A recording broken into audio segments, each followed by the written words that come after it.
And don't ask me, well, Tara, this is a good deal. Do you think I should book it now? Say it with me, class.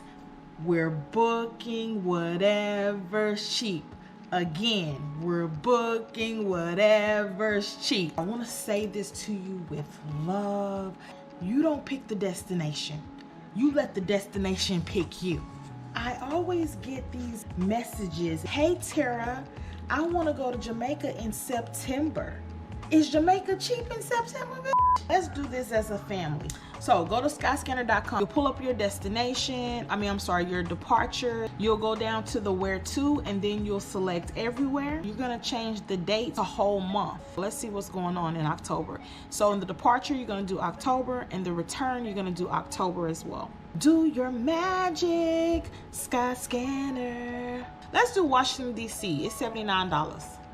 7th through the 10th, they give me a $120 round trip flight on Spirit. For $120 round trip, I almost want to try it. So once I remove the filter, then it's a whole $310 on United Airlines.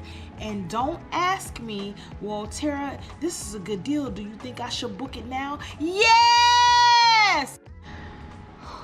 I hope this helps.